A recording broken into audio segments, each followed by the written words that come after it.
muito antes de nós podermos fazer uma investigação aprofundada, como, por exemplo, compras de pedalinhos para o sítio, obras feitas pela Odebrecht, etc.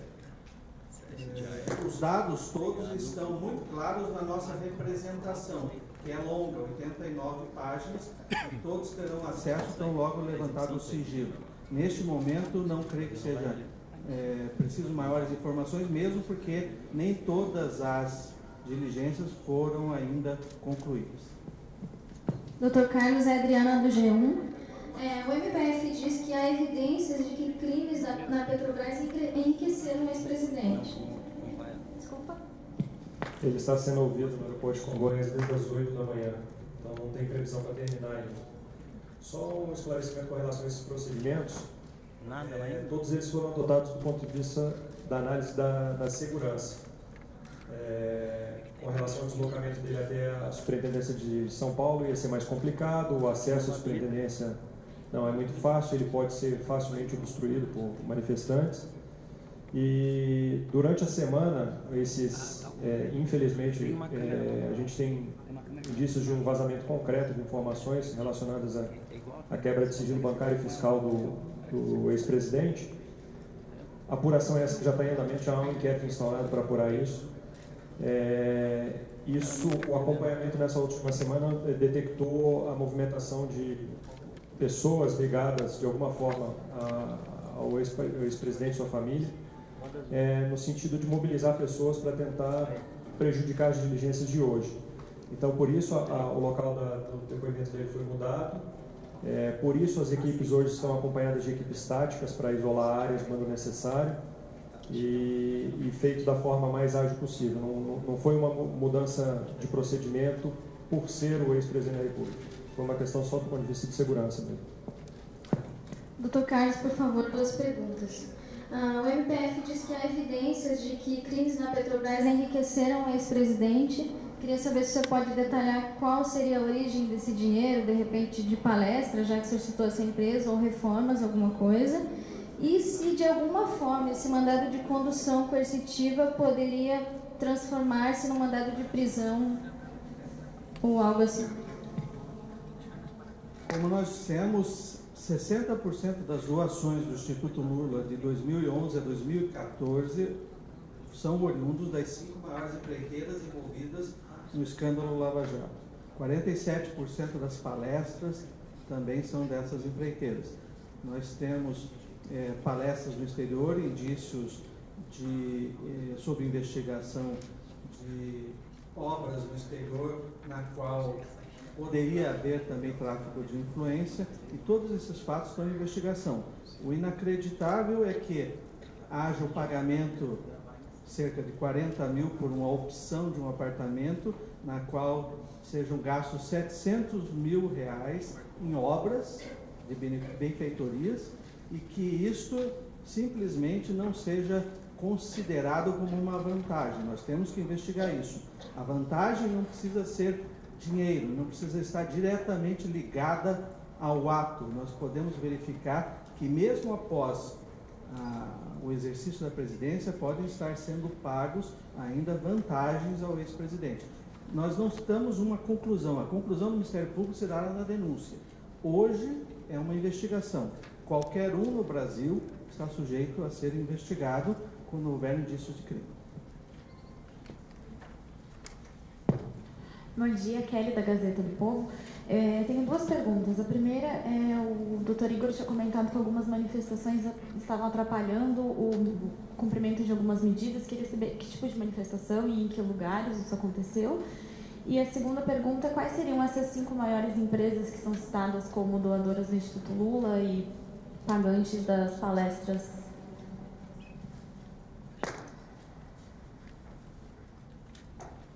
Bem, basicamente a gente está tendo algumas manifestações no aeroporto de Congonhas, no endereço residencial do ex-presidente em São Bernardo e no Instituto Lula. No Instituto Lula, um pouco mais tranquilo, a área está cercada para terminar o procedimento. No aeroporto de Congonhas há um tumulto razoável no saguão, apesar do ex-presidente não estar sendo ouvido numa sala de fácil acesso ali, então está numa área bem reservada. inclusive sendo prejudicado pela presença de outras autoridades que estão tentando falar com ele, que obviamente não vão falar, não é o momento para isso. E o principal tumulto está sendo realmente em São Bernardo do Campo, na frente da residência dele. Há um grupo de manifestantes pró e contra, enfim, ao que está acontecendo. E a nossa diligência se estendeu um pouco mais porque ela está sendo feita também num outro imóvel no mesmo prédio. Bom dia, Tabata. Desculpa.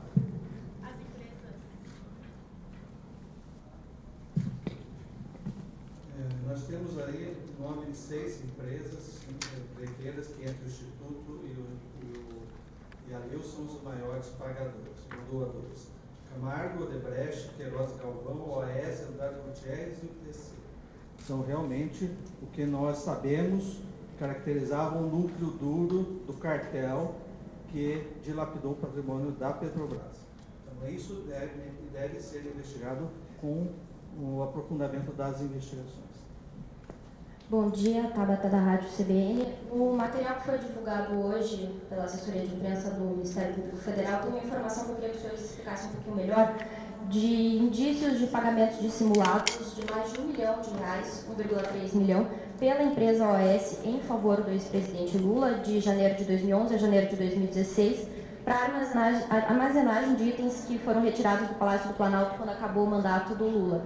Queria saber que tipo de fraude que foram encontrados especificamente nesse contrato. Eu não entendi muito bem essa questão de armazenagem de itens. Queria que o senhor explicasse um pouquinho melhor. Obrigada.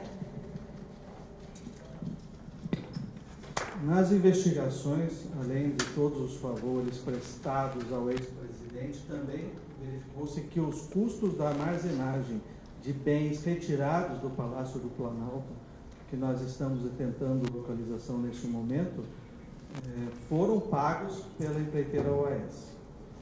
Esses custos decorrem de depósito de containers em uma empresa de transporte. Então, neste momento, também é um indicativo de mais um suposto favor ao ex-presidente que nós precisamos investigar. Nós sabemos que existem, me parece que a informação seriam cerca de 10 containers que foram armazenados. E nós precisamos agora verificar o conteúdo desses containers. Bom dia, Lenise Klenk, da Rádio Band News FM. No material divulgado pelo Ministério Público Federal, há uma informação de que existem evidências de que os crimes enriqueceram pessoalmente o ex-presidente Lula. Minha pergunta é: que tipo de evidências são essas? Se elas estão atreladas apenas a esses imóveis citados, essa armazenagem de bens, ou se existe um comparativo, por exemplo, de bens do aumento do patrimônio do ex-presidente nesse período, ou ainda palestras, vocês citaram as palestras que foram feitas e que poderiam, por exemplo, não ter sido realizadas, se há, nesse sentido, indícios de que esse recebimento não teve como contrapartida serviços prestados de fato. E a segunda pergunta, eu insisto na condução coercitiva, os motivos que levaram a essas conduções. Vocês falaram em segurança, né? E a gente percebe hoje nas ruas de várias cidades brasileiras, especialmente São Paulo, e aqui em Curitiba também já começa uma certa mobilização, manifestações tomando ruas, tanto de um lado quanto do outro. De que maneira que isso resolve ou aumenta, pelo menos, a segurança do ex-presidente? Por último, se existiram pedidos de mandados de prisão ou só de condução coercitiva, no caso de prisão, se eles por acaso foram negados pelo juízo.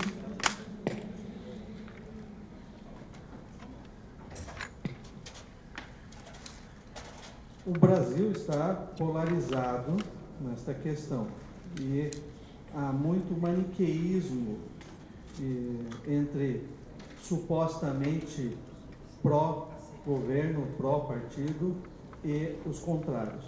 Não há nenhum maniqueísmo que oriente a atuação da Polícia Federal, do Ministério Público ou da Receita que não seja o ilegal versus o legal.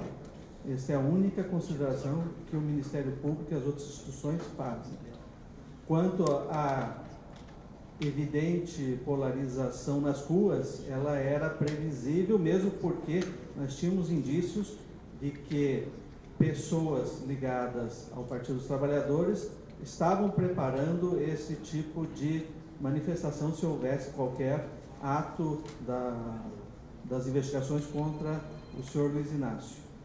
Neste momento, prevaleceu a tese de que é necessário ouvi-lo, não cabe a nenhuma pessoa dizer qual é a autoridade legítima para ouvir. O Ministério Público Federal tem uma investigação, necessitava, junto com a Polícia Federal, ouvir o ex-presidente, e então a consideração neste caso foi diminuir os riscos pessoais, tanto às equipes quanto ao próprio ex-presidente. Essa é a questão. Não havia como não fazer a oitiva do presidente, e ficou evidente que se nós tivéssemos marcado uma oitiva com antecedência, somente iríamos ter um risco muito maior de problemas de segurança. Então, essa é a questão relativa às condições coercitivas. No caso dos indícios, eu lhe disse que as vantagens exigidas pelo crime de corrupção não precisam ser dinheiro. Qualquer vantagem, como obras, benefícios de qualquer espécie realizados, devem ser investigados. Entretanto, eu quero lembrar que 20 milhões foram pagos para o Instituto Lula, ou melhor, doados ao Instituto Lula pelas 5 maiores empreiteiras. Isto é um valor significativo.